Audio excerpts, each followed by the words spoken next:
Once upon a time there was a tavern where we used to raise a glass or two. Remember how we laughed away the hours and dreamed of all the great things we would do. Those were the days, my friend, we thought they'd never end. We sing and dance forever and a day. We lived the life we choose, we tried and never lose, for we were young and sure to have our way. La la la la la la la la la la la. Those were the days, oh yes, those were the days. Then the busy years went rushing by us, we lost our starry notions on the way.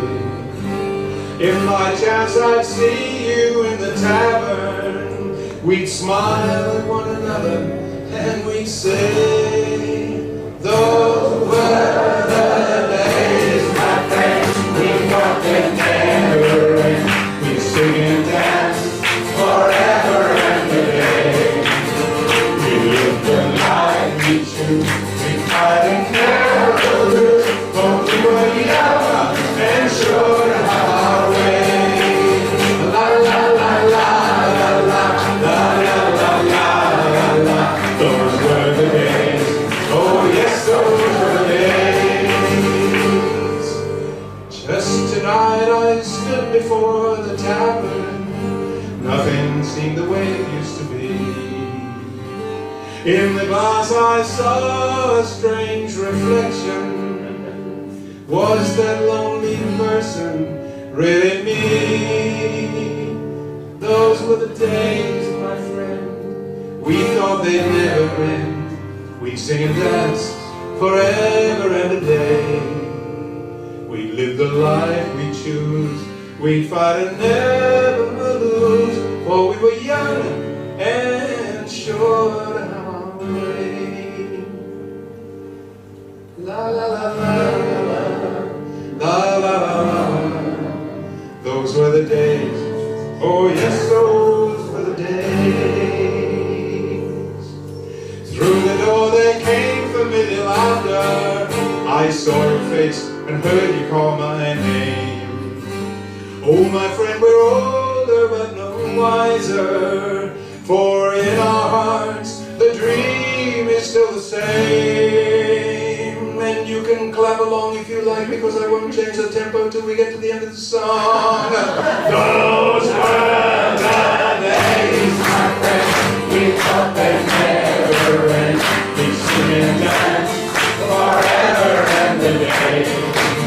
We live the life we choose, we try and never lose, for we were young and sure to have our way. La la la la.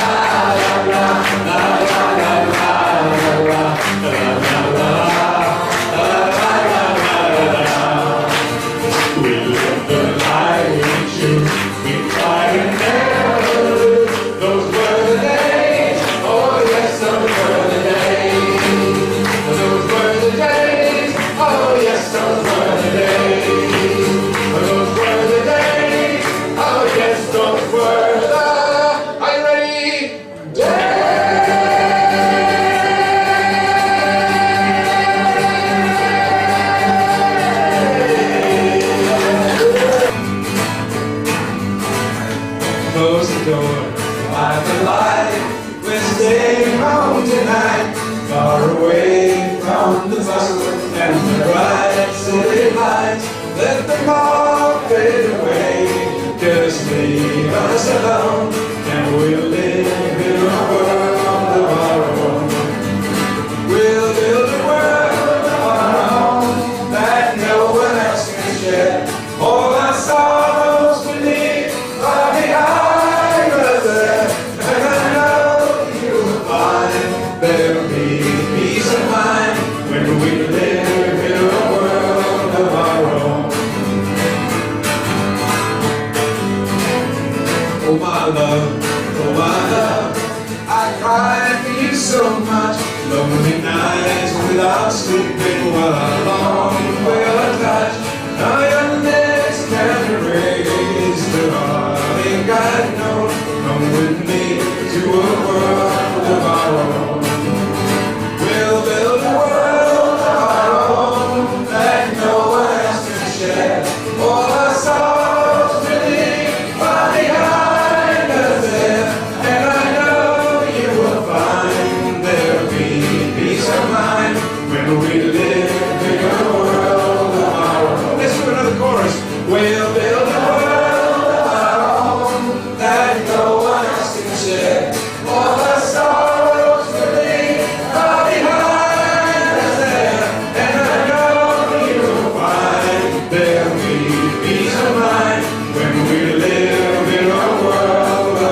the hidden city of Petra, the rose-red city, half as old as time, remains one of the most unforgettable experiences of the overland.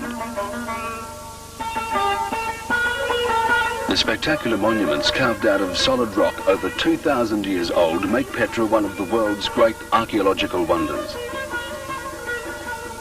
The site is believed to have been inhabited as long as 12,000 years ago, but the city of Petra was built by the Nabateans around 300 BC.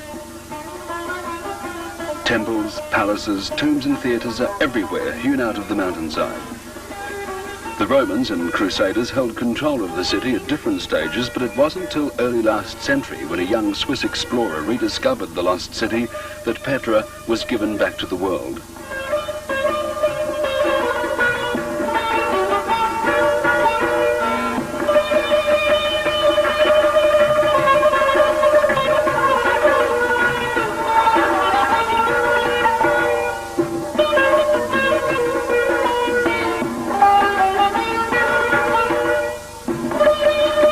Petra is accessible on horseback or on foot, but the experience of wandering down the narrow passageways and confronting the Kazne, or treasury building, is a real highlight of the trip.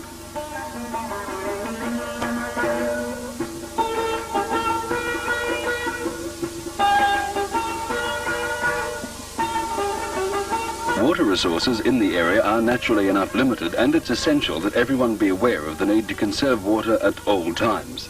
The buses carry a 40-gallon water tank, and on overlands the water is sterilised or boiled before use, particularly for drinking purposes.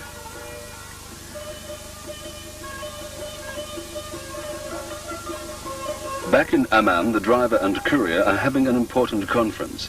A meeting of Arab leaders in Baghdad has closed the Iraqi borders, and it now becomes apparent that a new course will have to be taken.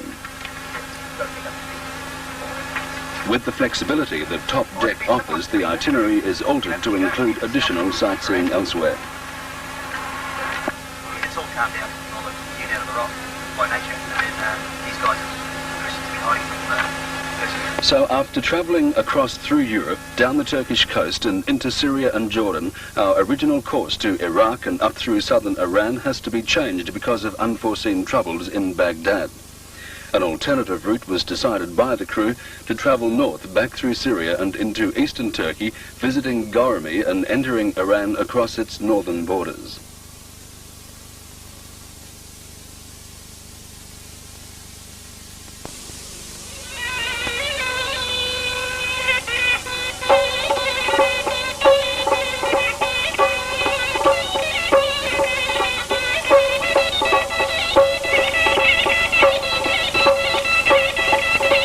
To save time, meals can be prepared on the run if necessary. Here, with distant horizons of sand and clay around us, the smells from the top deck kitchen become an anticipated invitation to enjoy a good, wholesome meal.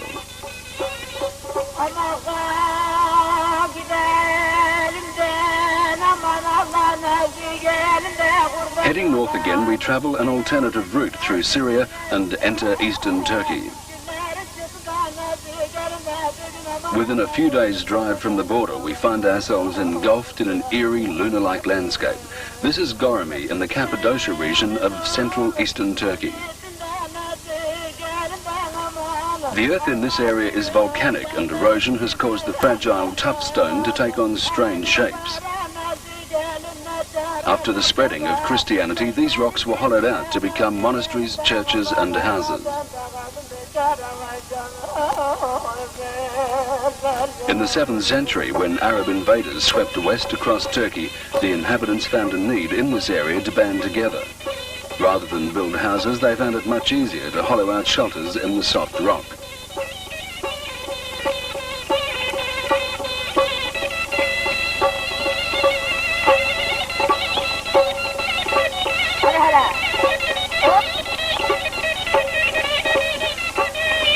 Exploring these old hideaways becomes an adventure all of its own, and a lot of fun. Or some may have to try a little harder if they want to reach those higher inlets.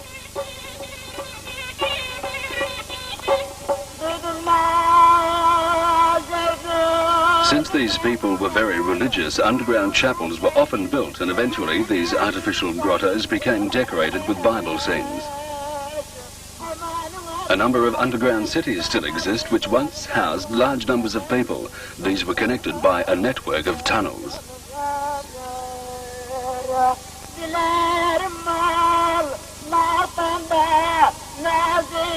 In the hills outside Goramy, a group of Turkish men give an impromptu performance of Swan Lake. No, not really, but it is an excellent example of their folklore.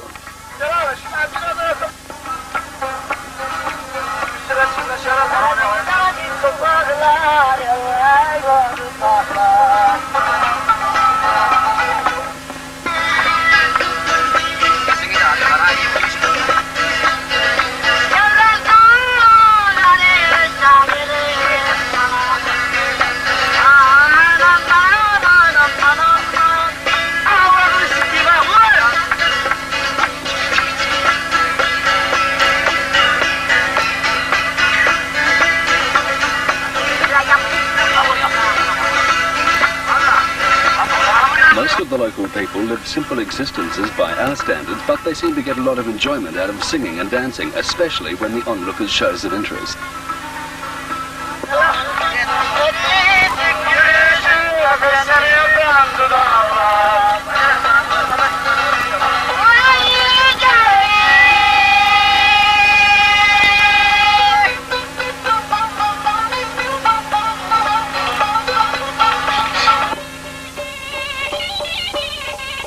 As we approach the border with Iran, the Soviet Union is only a matter of 50 kilometers away, and the beginning of the Caucasian Mountains with a liberal layer of snow can easily be identified.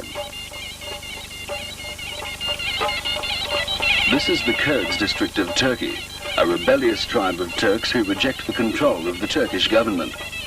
In recent times, the Russians have exerted more influence in this area in an attempt to control these outlaws.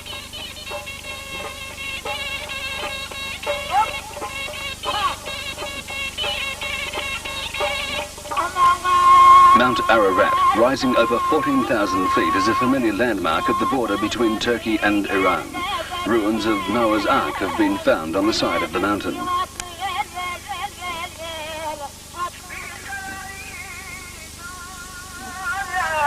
Iran's bustling capital, Tehran, boasts an impressive monument to commemorate the 2,500th anniversary of the Persian Empire.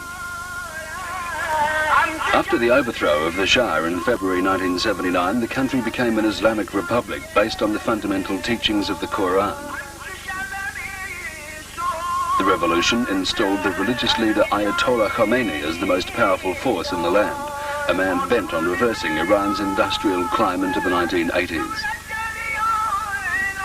Crossing the mountains towards the Caspian, and snowballs are flying everywhere. The campsite at Mashhad was a good chance to get that letter off to the folks at home. It was getting very cold at night here. We were very grateful that we didn't have to pitch tents at night. The gas heaters on board kept us comfortable too.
Jumuna sa dilola, timla pa na